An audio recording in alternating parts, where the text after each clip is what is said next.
उद्धव ठाकरे यांच्या दौऱ्याचा आजचा दुसरा दिवस। उद्धव ठाकरे आज परभणी आणि धाराशिवच्या दौऱ्यावर। आज सकाळी 11 वाजता परभणी ते उद्धव ठाकरेंची जाहीर सभा। बंडखोरी करणारे खासदार संजय जाधव यांचा घेणार समाचार। परभणीच्या अक्षरधाम मंगल कार्यालयात सकाळी 11 वाजता उद्धव ठाकरेंची सभा, तसेच सभेला निष्ठावंतांचा मेळावा असं नाव देण्यात आलंय। मेळाव्यासाठी जय्यत तयारी सुरू।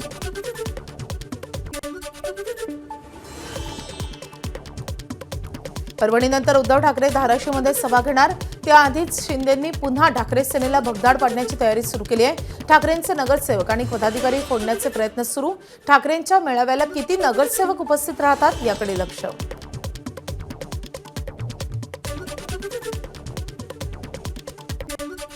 नांदेडमध्ये ठाकरेंच्या शिवसेनेच्या पदाधिकाऱ्यांची बंडखोर खासदारांचे फोटो गाढवांवर लावून मिरवणूक। शासकीय विश्रामगृह ते महात्मा फुले पुतळ्याजवळ ही मिरवणूक काढण्यात आली आहे। यावेळी बंडखोर खासदारांविरोधात जोरदार घोषणाबाजी। परभणीच्या पाथरीमध्ये रात्रीतून शिवाजी महाराजांचा पुतळा उभारला। शिवसेनेचे नवनिर्वाचित आमदार सईद खान यांनी बसवला पुतळा। खासदार संजय जाधव आणि आमदार सईद खान यांच्या हस्ते 10 वाजता होणार लोकार्पण सोहळा। मनसे अध्यक्ष राज ठाकरे मुंबई पूर्व उपनगरातील मनसे शाखांचं उद्घाटन करणार। सकाळी 10 वाजता विक्रोळी येथील म्युनिसिपल कॉलनी येथे हा कार्यक्रम पार पडेल। आज राज ठाकरे काय बोलणार याकडे लक्ष असेल।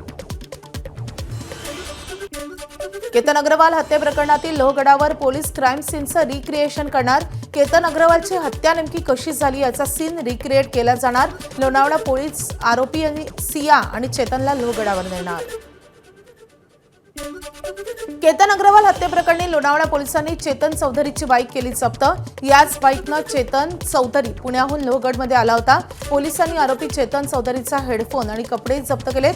18 जूनला चेतन चौधरीनं घातलेल्या कपड्यांची फॉरेन्सिक तपास केला जाणार।